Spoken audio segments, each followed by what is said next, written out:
अस्सलामुअलैकुम प्यारे दोस्तों, उम्मीद करती हूँ कि आप लोग खैरियत से होंगे।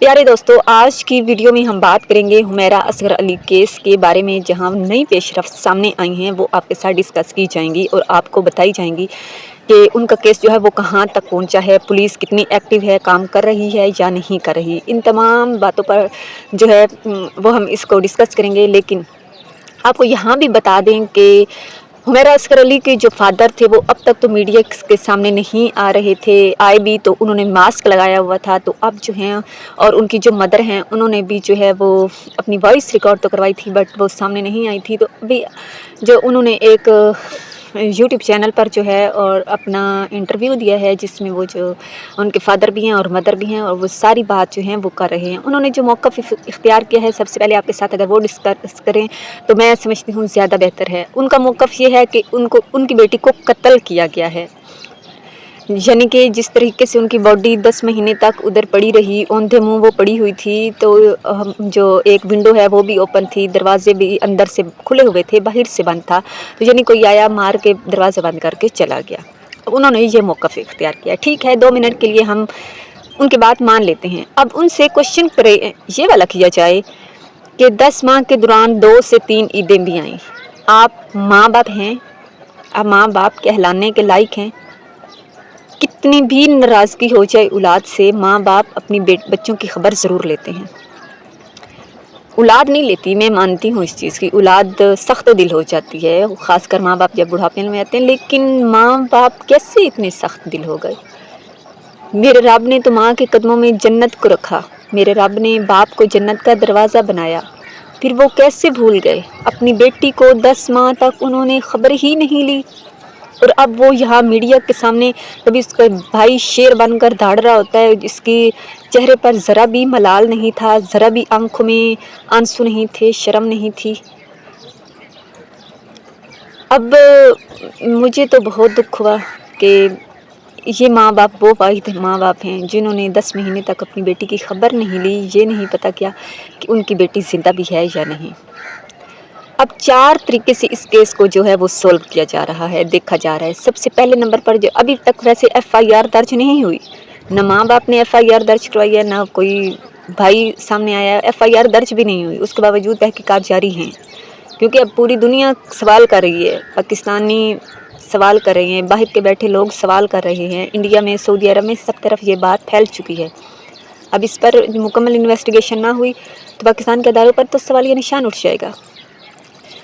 अब पुलिस ने तो अपनी तरफ से कह दिया जी दरवाजे अंदर से बंद थे, लॉक लगा हुआ था, अंदर बाहर से लॉक था, ताकि हमें ज़्यादा इन्वेस्टिगेशन ना करनी पड़े और हम हमेशा की तरह बस वो सड़क पे खड़े होकर चालान काटते रहे। इसने हेलमेट नहीं पहना और इसके पास प्लेट नंबर नहीं है बाइक का, वो ये, और बस हम चालान काटे और उधर ही खड़े रहे हैं। ये हमारी ड्यूटी है। बाकी जो कोई जीता है मरता है वो तो हमारी ड्यूटी नहीं है, इन्होंने तो बस जान छुड़वानी होती है। अब माँ बाप ने जो मौक़िफ़ इख्तियार किया वो तो मैंने आपको बता दिया। अब इस केस को 4 तरीक़ों से जो है वो सॉल्व किया जा रहा है। पहले नंबर पर इसको कत्ल के तौर पर देखा जा रहा है कि शायद इनका कत्ल हुआ है, बिकॉज़ एक तो विंडो ओपन थी, दूसरा दरवाज़े जो है वो अंदर से लॉक नहीं, बाहर से लॉक किए गए थे, यानी कि कोई मार कर चला गया। दूसरा तरीका जो इख्तियार किया गया वो शायद तबाही मौत है। तीसरा कह रहे हैं कि हो सकता है इसने ख़ुदकुशी की है, और चौथा कहा जा रहा है कि हो सकता है इनके साथ कोई हादसा पेश आया हो, यानी ये गिर गई हों। और कन्फर्म जो न्यूज़ है वो ये है कि वो मनशियात नहीं करती थी। पहले ये झूठी खबर फैलाई गई थी कि वो मनशियात नशा वगैरह करती थी। नो, ऐसा भी कुछ नहीं है। अब एक और चीज़ जो इनके सामने आई है वो ये है कि 4 फ़ोन इनके थे, 2 मिल गए, तीसरा जो है वो उसका लॉक ओपन नहीं हो रहा, और चौथा जो है वो इस वक्त गायब है। वो मोबाइल किधर है उसके अभी तक कुछ खबर नहीं है, उसका भी पता चल ही जाएगा। अब जो मोबाइल मिले हैं जिनके लॉक वगैरह खुल गए हैं, उनमें जो बात सामने आई है वो ये है कि 72 कॉन्टैक्ट से ये कंटिन्यूसली कॉन्टैक्ट में रहती थीं, मुसलसल राब्ते में थी, मुस्तकिल राब्ते में थी। वो 72 कॉन्टैक्ट थे, 72। 7 अक्टूबर को इन्होंने शाम 5 बजे 10 कॉन्टैक्ट पर मैसेज किया, सेम मैसेज, हेलो मैं आपसे कुछ इम्पोर्टेंट बात करना चाहती हूँ, I want to talk some serious issues. लेकिन अफसोस की बात कोई रिस्पॉन्स नहीं आया। और उन 10 लोगों में इनका सगा भाई भी शामिल था, जो उस दिन मीडिया के सामने शेर बना हुआ था और सवाल कर रहा था اس سے کسی نے سوال نہیں کیا کہ 10 ماہ تک تم کدھر غائب تھے، ادارے تو غائب تھے ہی، تم کدھر مرے ہوئے تھے، ٹھیک ہے۔ اب اس کے بھائی نے جو ہے، اس کے بھائی کو بھی میسج کر دیا، بھائی نے کوئی جواب نہیں دیا بہن کو، 1 دن 2 دن اور 10 ماہ گزر گئے، بھائی کا کوئی جواب نہیں آیا ہوا، بہن کا میسج سین کیا ہوا ہے۔ 10 اکتوبر کو میسج سین کیے گئے اس کے، لیکن کوئی رسپانس نہیں ملا۔ اگر دیکھا جائے تو 7 اکتوبر یا 8 اکتوبر کو ہی حمیرہ علی اصغر اس دنیا سے جا چکی تھیں۔ اب ڈیتھ کیسے ہوئی یہ تو پھر تحقیقات سامنے آئیں گی تو ہی پتہ چلے گا۔ اب جو ایک اور بات سامنے آئی ہے وہ یہ ہے کہ حمیرہ علی اصغر کے واش روم میں کپڑے پڑے ہوئے تھے جو کہ صرف کے اندر انہوں نے بھگو کے رکھے ہوئے تھے۔ ہو سکتا ہے، پولیس کا کہنا ہے کہ وہ کپڑے دھونے کے لیے جا رہی تھیں اور وہ منہ کے بل پھسل کر گری ہیں اور ان کا ادھر ہی جو ہے وہ ڈیتھ ہو گئی۔ موقع پر ان کو کوئی جو ہے وہ سہولت نہیں ملی تو ان کی جو ہے وہ ڈیتھ ہو گئی، ہو سکتا ہے۔ کہا جا رہا ہے کہ جو کپڑے صرف کے اندر دھلے ہوئے تھے ان کے اندر سے پانی خشک ہو چکا تھا، اس کے علاوہ وہ جو کپڑے تھے وہ اس طرح ہو چکے تھے کہ اب وہ ہاتھ لگائے تو پھٹ جاتے تھے، یہ حالت تھی ان کپڑوں کی، پانی اندر سے خشک ہو چکا تھا صرف کا۔ اگر بات کی جائے منشیات وغیرہ، ان کے کمرے سے کسی قسم کا کوئی نشہ برآمد نہیں ہوا ہے، ہاں سگریٹ کا ایک ڈبہ ضرور ملا ہے، ہو سکتا ہے وہ کوئی وہاں پر آتا ہو۔ اب 63 لوگوں سے جو ہے وہ انویسٹیگیشن تفتیش کی جائے گی، پھر پتہ چلے گا کہ اس میں کس کا ہاتھ ہے۔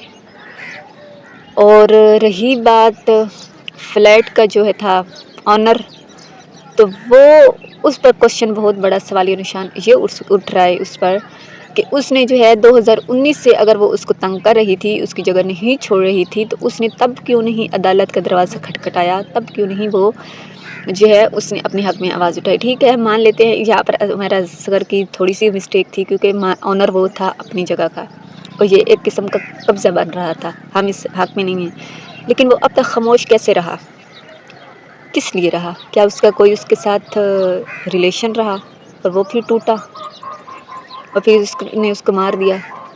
اچھا، اگر یہاں پر بات کریں حمیرہ اصغر کی مدر کی، تو انہوں نے جو اپنا وائس ریکارڈ کروایا وہ کہتی ہیں جی میری بیٹی نے مجھے سے کوئی پیسوں کی ڈیمانڈ ہی نہیں کی۔ اگر پیسوں کی ڈیمانڈ نہیں کی، بیٹی کے پاس پیسے عام تھے، تو پھر کیسے اس کا بجلی والا جو سسٹم ہے، الیکٹرک سسٹم، وہ جو ہے وہ ختم کر دیا گیا تھا؟ کیسے اس کی لڑائی چل رہی تھی آنر کے ساتھ بھی کرائے کے لیے؟ یہاں پر جو ہے وہ ماں بالکل جھوٹ بول رہی ہیں، اب بھی یہ لوگ جھوٹ بول رہے ہیں، ان کے چہروں پر جو ہے وہ ذرا بھی ملال نہیں ہے، آنکھوں میں ذرا بھی آنسو نہیں ہے، کوئی دکھ نہیں ہے کہ ان کی جوان بیٹی کے ساتھ چلیں ٹھیک ہے موت ہو جاتی ہے، ہر انسان نے مرنا ہے، سب نے مرنا ہے، لیکن اتنی بے درد موت کہ 10 ماہ تک بیٹی کی لاش پڑی رہی اور کسی کو کانوں کان خبر نہ ہوئی، نہ محلے والوں کو، نہ رشتہ داروں کو، نہ دوستوں کو، نہ انڈسٹری والوں کو، نہ ہی اس مالک کو جو کہ اس فلیٹ کا مالک ہے، کسی کو بھی، اور خاندان کی تو پھر بات ہی نہ کریں، بھائی کی تو بات ہی نہ کریں۔ اللہ ایسے بھائی کسی کو بھی نہ دے، ہم تو یہ دعا کرتے ہیں کہ جیسا حمیرہ اصغر کا بھائی تھا، اللہ ایسے بھائی کسی کو نہ دے، اس سے تو اچھا ہے بہنوں کے بھائی ہوں ہی نہ۔ آپ لوگوں کو کیا لگتا ہے کہ یہ کوئی قتل تھا یا پھر ان کی حادثاتی موت تھی؟ کامنٹ سیکشن میں آپ لوگوں نے اپنی رائے کا اظہار ضرور کرنا ہے۔ اگر ویڈیو پسند آئی تو اس کو لائک کر کے چینل کو سبسکرائب کرنا مت بھولیے گا۔ ملتے ہیں اس طرح کی ایک اور ویڈیو میں، تب تک کے لیے اپنا رکھیے گا خیال، مجھے رکھیے گا دعاؤں میں یاد۔ اللہ حافظ۔